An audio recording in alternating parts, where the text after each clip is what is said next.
Siemka, ja jestem Adacho i siedząc sobie tak w domu przed komputerem i układając sobie plan nagrywania na najbliższe dni, doszedłem do wniosku, że mam dużo zapisanych pomysłów na tier listy, a ostatnio w ogóle nie wrzucam tier list. Wrzucam wam top 10, top 15, jakieś inne topki w różnych formach, a trochę zaniedbałem te tradycyjne tier listy, które tak naprawdę są protoplastą rankingów na moim kanale. Więc dzisiaj wracamy do pomysłu, który wydaje mi się, że też został mi już miesiące temu podesłany przez jednego z was. Dziękuję.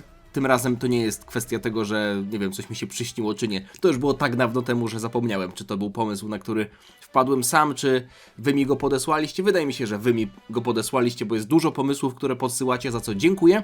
Możecie oczywiście to kontynuować w komentarzach, no ale dzisiaj zajmiemy się postaciami z zaświatów. I jest zasada, którą się kierowałem na samym początku doboru tych postaci, ale potem stwierdziłem, że chyba muszę od niej trochę odejść, żeby ten ranking miał ręce i nogi, bo jeśli spojrzymy w ogóle na ten świat Dragon Balla, na tę mapę Dragon Balla, to widzimy zaświaty, w których mamy planety Kaiów, mamy świat tego wielkiego Kaio, mamy turniej zaświatów, przecież tam się też odbywał na planecie tego wielkiego Grand Kaio, ale mamy też świat Kaioshinów, który nie jest do końca w tym samym świecie, więc teoretycznie Kaioshini nie są w świecie śmiertelników, więc są też w zaświatach, ale nie są do końca w zaświatach, bo to jest jeszcze inne miejsce.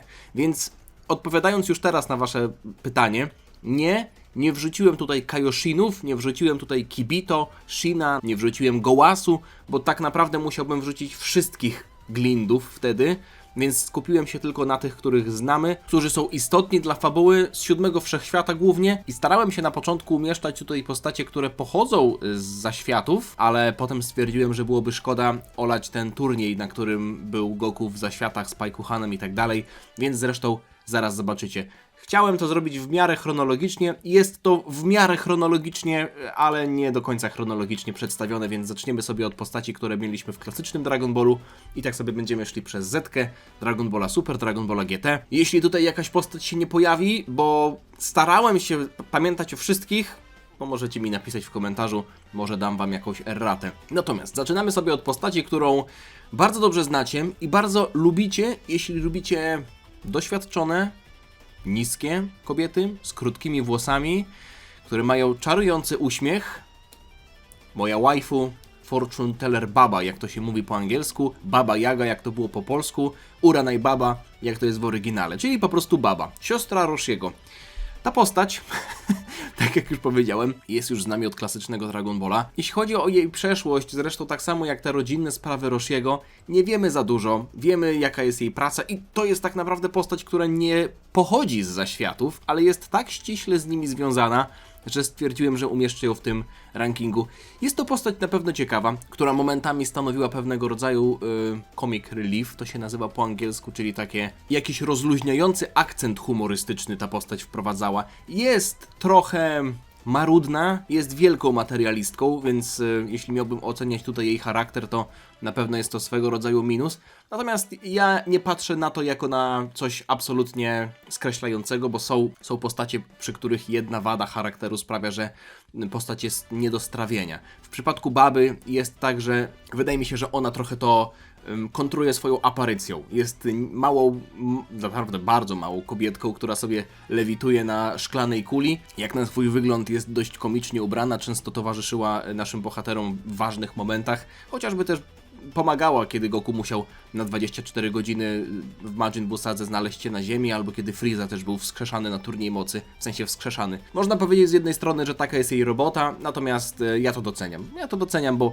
nieraz pomagała naszym bohaterom, chociaż umówmy się, że w tej sadze, kiedy mieliśmy turniej z jej bohaterami, z jej wojownikami, no to była naszą przeciwniczką, można powiedzieć. I mało tego, trochę przeszkadzała nawet w niektórych walkach, ale postać pozytywna, mimo wszystko, mimo uroku, mimo wdzięku, mimo tego, że naprawdę neurony się aktywują, neurony się aktywują, kiedy patrzę na tę kobietę, to muszę ją umieścić w neutralnym tierze B, ale w jego lepszej połowie. Idziemy dalej i zostajemy jeszcze w temacie tego turnieju, bo tak, generalnie Baba miała kilku wojowników, którzy byli dość nietypowi, ale mimo tego, że chociażby dziadek Gohan miał aureolę, no to dziadek Gohan nie jest postacią pochodzącą z zaświatów. I to nie jest postać, którą pierwszy raz poznaliśmy w zaświatach. W sensie, wiemy, że on był już wcześniej, także nie brałem tutaj pod uwagę czegoś takiego, natomiast Devilman jest postacią, która pochodzi z piekła. Mało tego, wygrał 2 razy Tenkaichi Budokai. Nie licząc Herkulesa, który, umówmy się, że jest trochę oszustem, nawet bym powiedział, że bardzo, więc jego tutaj nie biorę pod uwagę jako jakiś wyznacznik. Nikt w historii tego nie dokonał, z tego co pamiętam. Bo mieliśmy postacie, które były na przykład w finale Tenkaichi Budokai kilka razy. Goku przecież był w finale 3 razy, za każdym razem jak brał udział. Ale wygrał tylko raz. Ten Shinhan wygrał też raz, więc mamy tutaj do czynienia z gościem, który z jednej strony może imponować swoimi osiągnięciami, ale jeśli spojrzymy na to na chłodno, Devilman nie jest człowiekiem. Więc jest gościem, który w sumie mógł każdego człowieka pokonać jednym ciosem. Chociaż teraz jak sobie tak przypominam, to na Tenkaichi Budokai był zakaz zabijania. A ten jego promień, który wysadza zło w człowieku, to dosłownie wysadzał zło w człowieku. Co skutkowało tym, że człowiek też wybuchał. A to oznaczałoby, że Devilman nie mógł używać tej techniki podczas Tenkaichi Budokai. Mimo wszystko jakoś wygrał, ale tak jak mówię, jeśli spojrzymy na to na chłodno, prawdopodobnie miał olbrzymią przewagę nad ludźmi ze względu na to, że sam człowiekiem nie jest, albo w zasadzie nie był, ale jest jedna rzecz, a może nawet 2 rzeczy, które są dość interesujące w kontekście tej postaci, które sprawią, że ja ogólnie, takiego złego gościa nie byłbym w stanie wrzucić jakoś bardzo wysoko, ale lubię tę postać i ciekawostki 2 tyczące się tej postaci są takie, że wsadzę Piccolo Daimao na samym początku, kiedy Piccolo był jeszcze na statku i mieliśmy te plakaty z zawodnikami Tenkaichi Budokai, których klan demonów chciał powstrzymać, żeby oni nie mogli powstrzymać Piccolo Daimao, Devilman tam był.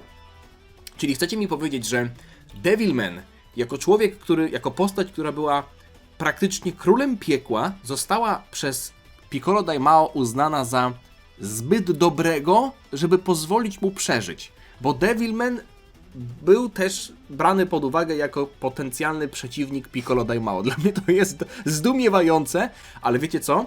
To mogłoby oznaczać, że Devilman po spotkaniu Goku na przykład zmienił swoje zachowanie. Jeśli spojrzymy na końcówkę to było chyba na końcówce Dragon Balla Z czy Dragon Balla GT, w której to było Genkidamie, Devilman podnosił ręce do Genkidamy. Co ja mogę wam powiedzieć? Wiecie co? Przynajmniej za to.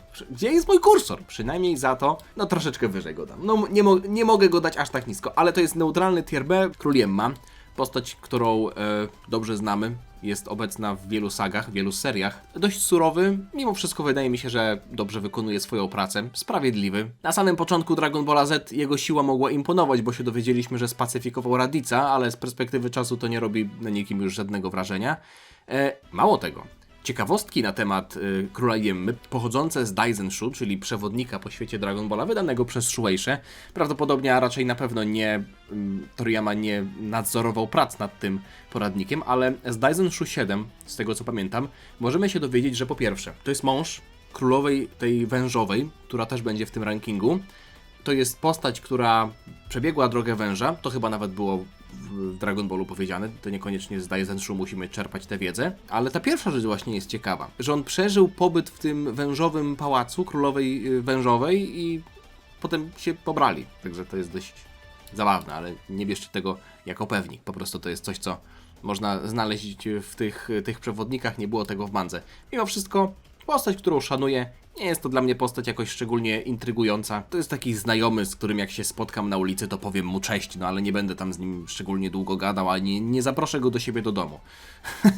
Chociaż muszę przyznać, że bardzo kreatywnie jest zbudowany ten system, w którym Yemma uczestniczy. Jest gościem, który siedzi przy wielkim biurku, ma wielki telefon stacjonarny na kablu i wszyscy są tacy malutcy przy nim. To jest dość komiczne, ale i jestem w stanie to docenić, bo podoba mi się to, w jaki sposób Toriyama to zaprojektował, ale sama postać epizodyczna, bym powiedział. Drugoplanowa może bardziej. Postać teraz to już na pewno będzie postać epizodyczna, ale lubię gościa, bo zapamiętałem go. I powiedziałbym, że z tych wszystkich oni się wszyscy nazywali, to takie ogry są, tak to jest przynajmniej tłumaczone, ale to są te wszystkie postacie z zaświatów, które pomagały królowi Yemmie albo miały jakieś role. Był ten, który jeździł autem po drodze wężowej, akurat jego tutaj nie uwzględniłem, bo to nie jest gość, który szczególnie zapadł mi w pamięć. Natomiast ten tutaj, ten przewodnik, pamiętam, że on był inteligentny, pomocny, taki pogodny i nie jestem do końca pewien, ale wydaje mi się, że widzieliśmy go też później nie tylko w tej sadze Saiyan, kiedy Goku był na początku prowadzony do drogi węża.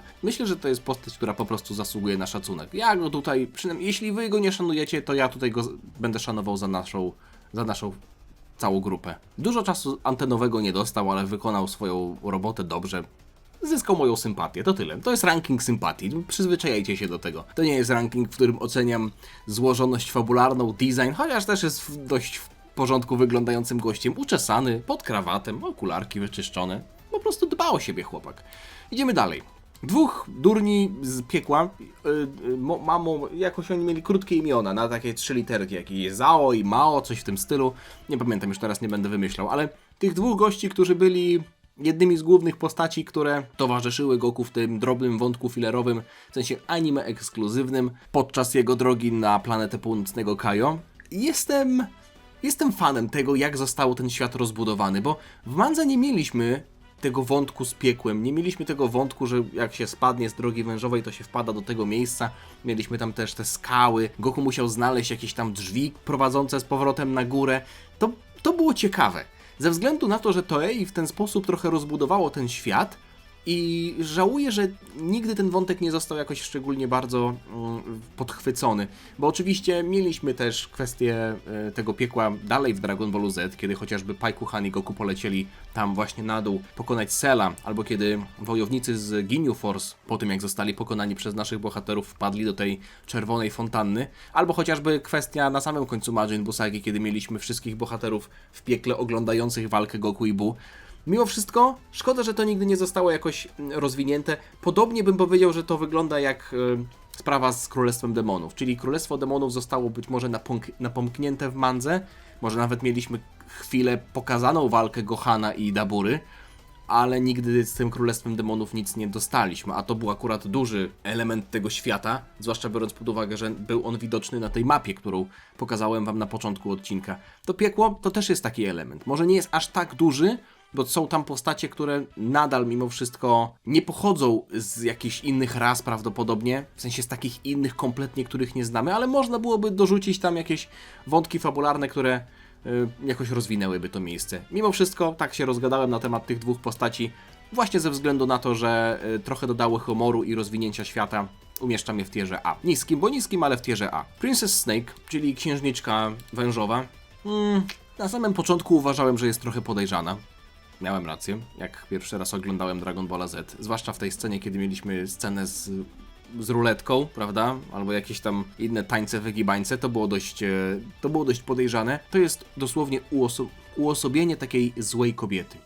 Takiej złej kobiety, która na początku owinie was wokół palca, zamydli wam trochę oczy, a zanim się obrócicie, jesteście jedzeni przez węża. Kto nie zna takich sytuacji? Mam nadzieję, że nikt z was nie zna takich sytuacji, ale wiem, że niektórzy z was znają takie sytuacje. Mało tego, dostawałem nawet maile od niektórych widzów. Starałem się zawsze jakoś pomóc.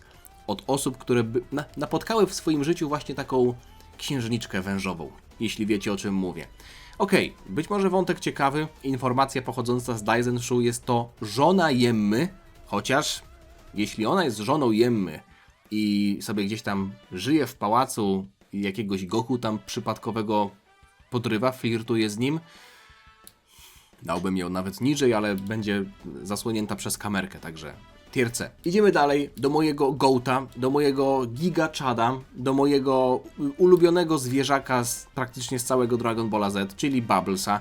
Możecie się ze mną kłócić, Bubbles nie ma zbyt bardzo wyrazistego charakteru, ale jest postacią, która przewija się praktycznie przez wszystkie serie. Mało tego, on był nawet wspomniany a w zasadzie może nie wspomniany, ale Majin Ozotto nawet w Super Dragon Ball Heroes, jak zjadł wszystkich, no to musiał też zjeść Bubblesa.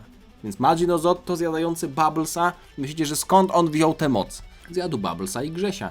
Gość jest po prostu uosobieniem chill guy'a. To jest taki chill guy. Fakt, że to nie jest jakaś inna małpa, że to nie jest jakaś kosmiczna małpa, tylko że to jest po prostu zwykła małpa, która sobie biega, która sobie robi która sobie skacze po drzewie. Tam było drzewo jakieś, nie było drzewo. Pamiętam, że jakiś tam owoc spadł z drzewa na głowę Goku, jak on tam na początku przyleciał. Je sobie banany raz na jakiś czas. Umarł sobie, ale dalej mu to nie przeszkadza, żyje sobie dalej. No gość jest oazą spokoju. Może tutaj nie powinienem go określać mianem jakiegoś gościa, no bo to nie jest człowiek, to jest postać zwierzęca, ale ja go po prostu kocham. No to ja bym chciał zobaczyć serię o Bubblesie. Chciałbym zobaczyć, może nie serię, ale odcinek filerowy, który jest skupiony na tym, jak północny Kajo nabył Bubblesa. W jaki sposób oni się poznali, w jaki sposób on trafił na jego planetę. Nie mogę być jedyną osobą, nie wierzę, że jestem jedyną osobą, która by chciała coś takiego zobaczyć. Może niektórzy nie wiedzieli do tej pory, że chcieliby coś takiego zobaczyć, ale jak wypowiedziałem te słowa na głos, to już wiecie. Nie ma za co. Myślę, że podobna sytuacja jest w grze. Wow, Bubbles, gdzie jesteś? Poszedł do nieba. Bubbles i Grześ trafiają do tieru S, natomiast jest między nimi drobna luka, która myślę, że zostanie tutaj dzisiaj w tym odcinku też zalepiona przez jakąś inną postać. Grześ, powiedzmy, te wszystkie pozytywy tyczące się Bubblesa, mówię też w kontekście Grzesia, ale Grześ też był postacią, która nie dość, że mówiła, to czasem była trochę arogancka, taka butna. No, w jego przypadku kompletnie to wybaczam ze względu na po prostu to, że jest świerszczem i w jego ustach te słowa nie mają aż takiej dużej wagi. Grześ, mimo tego, że jest postacią, która pojawiła się jakby w mandze Dragon Balla, go nie było. W Dragon Ballu Z się pojawił ze względu na to, że Toei chciało, żeby tam na tej planecie była jeszcze jedna osoba do dialogów, więc Toriyama zaprojektował Grzesia i w ten sposób Grześ został dodany do anime Dragon Ball Z. Potem oczywiście w Dragon Ballu Super Grześ też jest obecny, ale czasami jest tak, że jak postać nic nie mówi, to jej czyny po prostu mówią więcej niż słowa. I tak jest w przypadku Bubblesa. W przypadku Grzesia, tak jak mówię, są takie elementy jego charakteru, które mogą się nie podobać. Ja mimo wszystko to wybaczam, więc zarówno w przypadku jednego zwierzątka, jak i drugiego tier Z. Mam słabość do zwierząt, przepraszam. Ale jeszcze jest jeden gość z tej całej ekipy, o którym oczywiście zapomnieć nie można, czyli sam król. Król Kajo. Nie będę wam tutaj za bardzo robił jakiegoś niepotrzebnego napięcia, bo wszyscy dobrze wiecie, że lubię tę postać, albo inaczej, może nie wiecie, ale podejrzewam, że większość z was lubi tę postać. Może niektórzy uważają go za postać, nie wiem, taką drugoplanową, niepotrzebną, ale jeśli wy powiecie, że Król Kajo jest niepotrzebny, to ja będę się z wami kłócił przez całą noc. To jest jedna z najbardziej wpływowych postaci w ogóle w historii Dragon Balla. Postacie pokroju Bulmy czy Króla Kajo są postaciami, bez których Dragon Ball nie wyglądałby ani trochę jak wygląda teraz.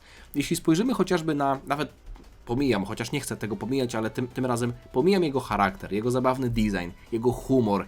To jest wszystko coś, co tutaj buduje tę postać, ale to też jest bardzo ważna postać pod kątem tego, co się w historii wydarzyło. Genki-dama i Kaioken. Te dwie techniki definiują większość Dragon Balla. W większości tak naprawdę Genki-dama, ale zobaczcie. W Saiyan Sadze mieliśmy Kaiokena i Genki-damę. W Namek Sadze mieliśmy Genki-damę. W Sadze Cella nie mieliśmy ani jednego, ani drugiego. Okej, tutaj się, powiedzmy, nie będę silił na to, żeby dodać Królowi Kaja jakoś szczególnie wartości pod tym względem, ale nie zapominajcie, że tak naprawdę Król Kajo jest takim miejscem, do którego Goku się zawsze teleportuje, i to Król Kajo powiedział Goku, mi nic nie powiedział, w którym kierunku jest nowa Namek. Więc Goku był w stanie znaleźć Dendiego i też Król Kajo się wtedy przydał. W Majin Buu Sadze Genki-dama oczywiście wiadomo. U kogo Goku trenował na początku Dragon Balla Super? No, u kogo? Nie będę tutaj wam dalej rzucał argumentami, bo wszyscy doskonale wiecie, jak ważna jest ta postać. Król Kajo, tier S. Idziemy dalej. Postacie, które chyba nie wiem, czy powinienem tutaj, jeśli miałbym to chronologicznie układać, to raczej nie powinny tutaj być, ale niech będzie. Czyli, okej, możecie nie wiedzieć, o co chodzi. To są postacie, to są takie aniołki z piekła Frizy. Tak to chyba zostało nazwane. Są to te postacie, częściowo są to pluszaki, ale są to też takie dzieciątka ze skrzydełkami, takie właśnie małe aniołki, których zadaniem było denerwować Frizę. To były swego rodzaju tortury, tylko że Frieza nie lubi dobroci, więc jakby wisiał w kokonie i słuchał słodkich pluszaków, które grają na instrumentach. Gdyby to były same pluszaki, które grają na instrumentach, zobaczcie tego słonika. Ten słonik jest po prostu uroczy. Jest przeuroczy. Ale tam też były takie dzieciątka, to tak śmiesznie wyglądało, trochę mi to zajeżdżało doktorem Slumpem. Sam koncept tego personalnego piekła dla Frizy jest o tyle ciekawy, że to jest pierwsza i w zasadzie jedyna sytuacja, kiedy mamy gościa, który był uznany za tak złego, że zwykłe wyczyszczenie jego duszy to nie jest dostateczna kara. Po prostu Frieza dostał personalne piekło, w którym musiał wisieć i cierpieć. Więc jest to też ciekawe rozwinięcie świata, zwłaszcza biorąc pod uwagę, że jest to jakby oficjalne miejsce, ale te postacie są na tyle epizodyczne, że mogę je umieścić tutaj w tierze B. Mimo wszystko umieszczę je w takim nie za niskim tierze B, bo nie chcę, żebyście myśleli, że ich nie lubię. Największą zaletą chyba tego całego wątku fabularnego jest to, że dostaliśmy coś nowego w kontekście rozwinięcia świata Dragon Balla. Tak bym powiedział. Więc na tym poprzestańmy. Idziemy dalej. Z tego co pamiętam, to była wschodnia Kajo. Bo ten z monocyklem to był... Monocyklem? Monoklem, nie monocyklem. On nie jeździł, monoklem. Ona w sumie jeździła. To był zachodni, a ten ze szczęką to był taki różowy popo, to był południowy. Także mówimy najpierw o wschodniej Kajo. Babka dość...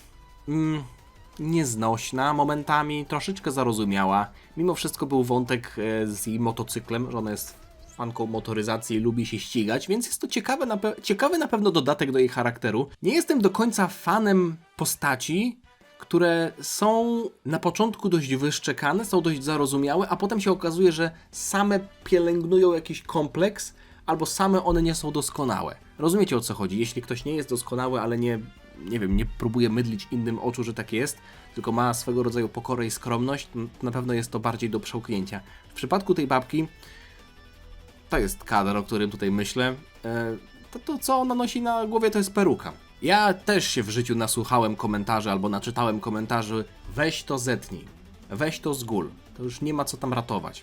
I wtedy to, co miałem na głowie, mi się podobało, ale w momencie, w którym to zgoliłem, stwierdziłem, że to jest mimo wszystko lepsze. W tamtym momencie było ok, ale teraz nie dość, że wygodniej, lepiej się to prezentuje. Także mamuśkę tutaj wrzucam do tieru C. Nie jestem zbyt wielkim fanem tej postaci, ale to jest dość zabawne, że mamy kilku Kajów, którzy jakoś nieszczególnie przypadli mi do gustu. Ten gość, czyli zachodni Kajo, myślę, że z całej tej czwórki, też biorąc pod uwagę naszego, jest najbardziej antypatycznym. Sam fakt, że jakakolwiek rywalizacja była zawiązana między naszym Kajo a tym zachodnim Kajo, w ogóle Paikuhan też pochodzi z jego wszechświata, więc trzeba mu też trochę oddać, że wyszkolił takiego wojownika, chociaż z drugiej strony wiemy, że Paikuhan umarł jako bohater, potem jako bohater właśnie mógł zachować ciało i jak dużo się nauczył od zachodniego Kajo, a jak dużo zachował po prostu ze swojego życia, nie wiemy tego, ale powiedziałbym, że ten gość to jest taki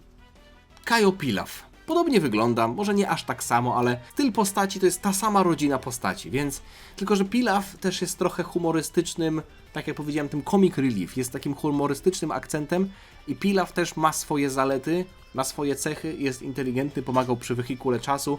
W przypadku tego gościa może to nie jest sprawiedliwe, żeby go oceniać w tej samej kategorii, ale to moja wina, że nie miał wystarczająco dużo czasu, żeby pokazać więcej swoich zalet. No, to nie jest moja wina, więc tier C, zarówno w przypadku wschodniej, jak i zachodniego Kajo. Będąc jeszcze w temacie Kajów, mamy jeszcze południowego. To jest też dość chillowy gościu. Zobaczcie w ogóle na jego design. Gościu chodzi sobie chociaż wszyscy tam mają okularki, nie? Tylko jeden w zasadzie ma jednego okularka. To jest dość ciekawe. To jest taki różowy popo, gdyby popo miał więcej luzu. Gdyby popo miał więcej... Mało tego. Ja sobie tak teraz na niego patrzę. Popo ma kolczyki. Popo ma takie usta. Może to jest rodzina pana Popo. Może nie rodzina, ta sama rasa. Popo w Dragon Ball Daima zostało powiedziane, że ma kolce, pokazane zresztą też, więc pochodzi z Królestwa Demonów. Wiemy, że to są wszyscy Glindowie, więc z jednej strony mało to ma sensu, no bo oni nie mają kolców. Wiemy, że te postaci ci Kajo nie mają kolców, że są po prostu Glindami. Ale czy może pan Popo to jest jakaś hybryda? Glinda? I kogoś jeszcze? Nie wiem, może Bubblesa. Przepraszam, dobrze. Wracając do tematu południowego Kajo, zabawny design, też był dość wyluzowanym gościem, takim z poczuciem humoru. Troszeczkę się tam podśmiechiwał? Tak, to jest lepsze słowo. Z naszego Kajo, że ten ma aureolę, ale w sumie wszyscy tam trochę się z niego śmiali. Myślę mimo wszystko, że to nie była taka szydera, tylko takie przyjacielskie podśmiechiwanie. Tak bym to, może trochę go usprawiedliwiam, ale podoba mi się po prostu jego design i jego podejście, więc wrzucam go tutaj do tieru A. Niskiego, bo też szczególnie dużo nie pokazał, ale to są też postacie, które po prostu jakoś tak lepiej ze mną rezonują, tak samo jak na przykład ten przewodnik, nie? Mamy jeszcze Grand Kajo, który... jest jaki jest. No to jest po prostu typowy dziadek, który jest na wysokim stanowisku, ale fakt, że dostał on tak wyrazisty charakter, taką stronę tego hipisa, który jest dość otwarty, jest bardzo empatyczny. Nie ma w nim w ogóle pychy, nie ma w nim jakiejś arogancji związanej ze stanowiskiem, które piastuje. Mało tego, on do naszych bohaterów zwracał się zdrobnieniami. Do Goku mówił Goku-chan, prawda? Jakby pełnił rolę bardziej takiego dziadka dla nich wszystkich, a nie jakiegoś przełożonego, który chełpi się tym, na jakim stanowisku jest.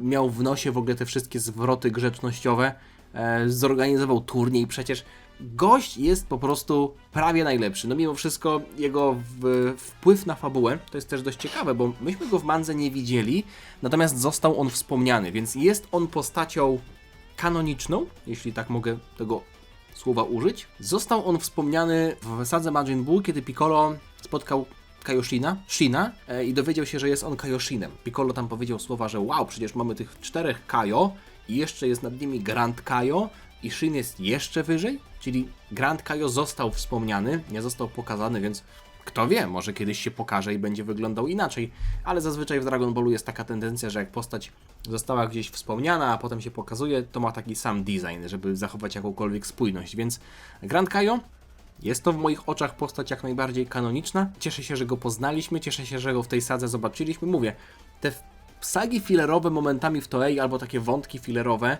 są naprawdę dobrze zrealizowane i żałuję, że tego w mandze nie było. Nawet jeśli wam się nie podoba fabuła, to jest to jakiekolwiek budowanie świata.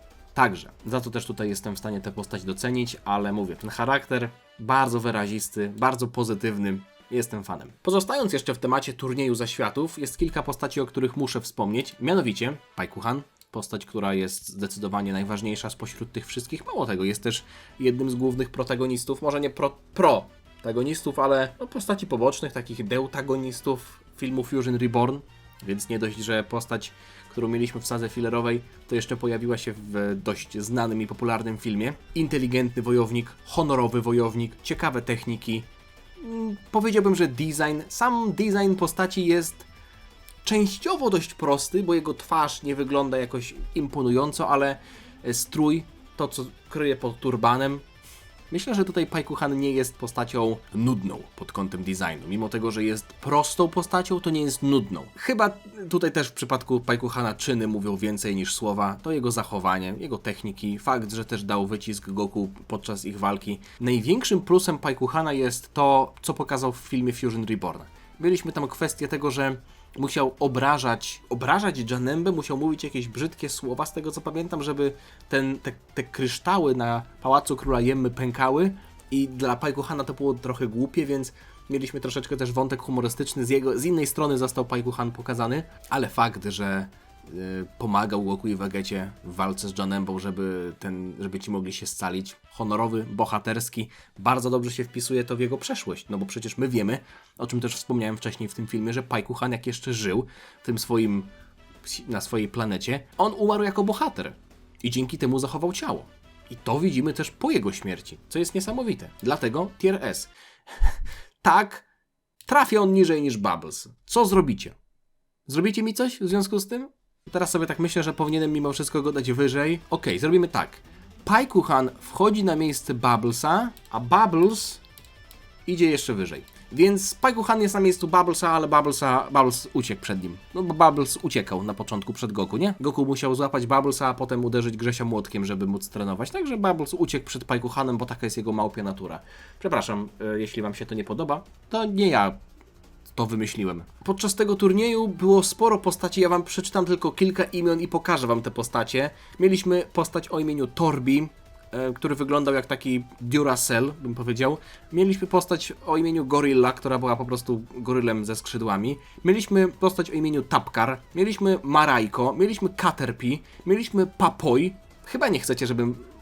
mógłbym te postacie wrzucić tutaj, ale ja o nich nic nie wiem. Nie pamiętam ich kompletnie, więc nie mam o nich żadnego zdania. Więc stwierdziłem, że tutaj umieszczę postacie z tego turnieju, które są jakkolwiek istotne, albo inaczej. Zapamiętałem je jakkolwiek bardziej i też mam na ich temat nieco więcej do powiedzenia, bo w przypadku Olibu, postaci, która jest ziemianinem, to jest intrygujące, jak mało osób go docenia. Nie jestem w stanie wam tutaj rzucić jakąś rzeczą z mangi Dragon Ball, która byłaby tutaj jakoś budująca w kontekście Olibu, no bo Olibu to jest postać, która głównie świeciła właśnie w tej sadze fillerowej w anime, ale w Dragon Ball Super w 104 rozdziale, czyli w tym prequelu do prequela, Trunks jedzie na wycieczkę klasową do muzeum jakichś tam ziemskich wojowników i mamy tam również Olibu.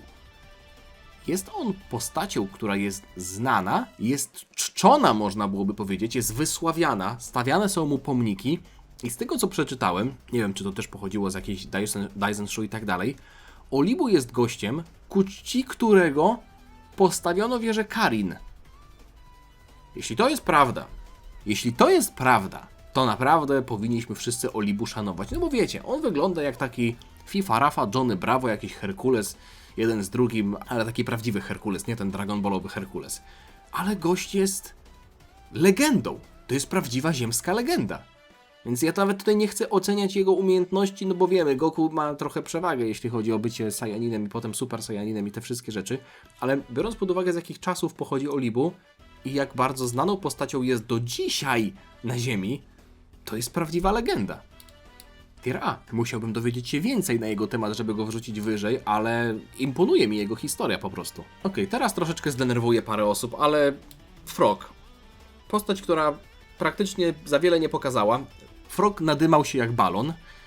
Frog walczył w tym zaświatowym turnieju, doszedł z tego co pamiętam do ćwierćfinału, ale pomyślcie o tym tak. Zatrzymajcie się na chwilę i się zastanówcie. To jest postać, która jest żabą, ma na imię Żaba, tylko że tam jest troszeczkę inaczej to pisane, bo to jest Frog, a nie Frog, także to można powiedzieć, że on się nazywa Żałba. Można to tak przetłumaczyć, Żałba, i jest ubrany w jakąś piżamę. I to jest po prostu zwykła żaba, która ma na imię Żałba. Jestem prostym człowiekiem. Widzę Bubblesa jedzącego banana tier S. Widzę żabę o imieniu Żaba tier A. Postać epizodyczna, ale Frog, przynajmniej jego z tej całej bandy, musiałem tutaj wziąć pod uwagę. Jest jeszcze gość, którego też wezmę pod uwagę, bo jest on dość zabawny, ma bardzo fajny design. Grzybkowy konferencjer. Postać, która była dość humorystyczna, dość zabawna, wykonywał dobrze swoją robotę, ma bardzo zabawny design, też jest dobrze ubrany. Podobna sytuacja co do tego tutaj przewodnika.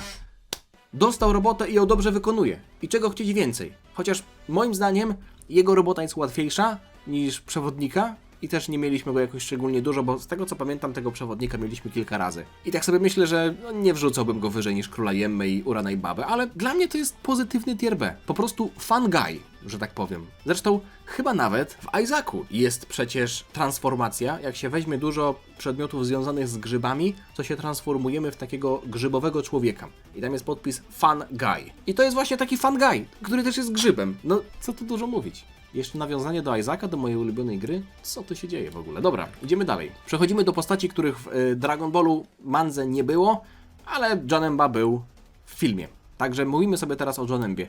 Janemba jest gościem, który ma w sumie 3 formy, jeśli tak mielibyśmy być skrupulatni, bo mamy tego gościa w bluzie, który był pracownikiem tej oczyszczalni dusz. Drugą formą Janemby był ten gruby Janemba i tutaj mamy super Janembę. No ale to jest nadal ta sama postać, więc w sumie nie wyszczególniam tutaj różnych form tej samej postaci. Super Janemba, jeden z najciekawszych villainów, mimo tego, że jego charakter jest w sumie znikomy, bym powiedział, że ta postać nie ma charakteru, jest po prostu bezmózgą bestią, ale trochę się to właśnie fajnie wpisuje w jego historię. Moim zdaniem 3 najlepsze rzeczy tyczące się Janemby to jest jego końcowy design, to są jego techniki i to jest paradoksalnie może jego pochodzenie.